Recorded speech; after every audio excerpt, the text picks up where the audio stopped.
ताईचे नाव शिशी विकास मंदिर. नाट्यछटातील विषय मांडते निर्भयाच्या मानत लागतो. मला कशाचीच भीती वाटत नव्हती.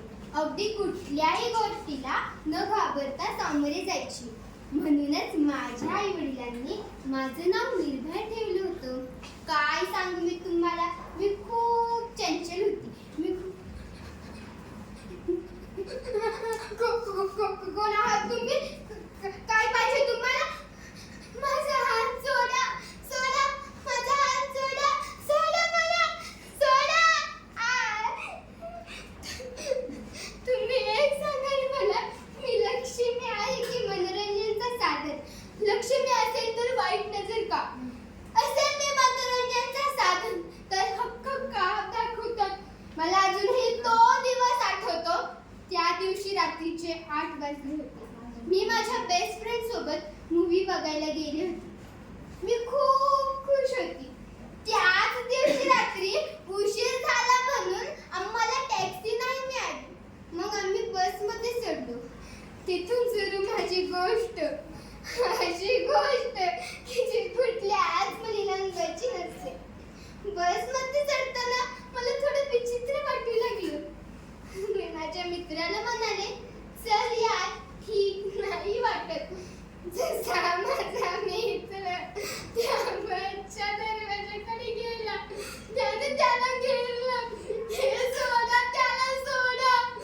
पण त्यांनी माझं ऐकलं नाही. कदाचित त्यांच्याकडे मत नव्हतं. त्याला तोपर्यंत वाढलं जोपर्यंत तो मत मिस होत नाही. नंतर ते माझ्याकडे येऊ लागले, जबरदस्ती करायला लागले. मी रडत होती, तडफडत होती, भीक मागत होती माझ्या आयुष्याची.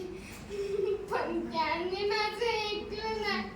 नंतर त्यांनी लोखंडाचा काही जाणवत नव्हतं मला. बसमध्ये जराशी थंडी वाजत होती. मी मरणार हे समजल्यावर त्यांनी काय केलं माहिती तुम्हाला? फेकून दिलं, फेकून दिलं, फेकून दिलं. मला रस्त्याच्या मधोमध फेकून दिलं.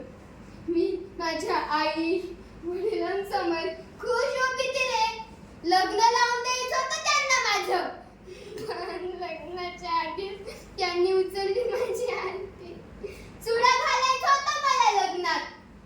पण त्याआधी तोंडावर आले सफेद चादर. राहिल्या त्यांच्या इच्छा अधुऱ्या. तुटली सारी स्वप्न माझी. पण तुम्ही लोकांनी दिवे तर लावले होते ना? मोर्चा पण केला होता ना माझ्यासाठी? न्याय मागितला होता ना? कसा मागितला? माझं नाव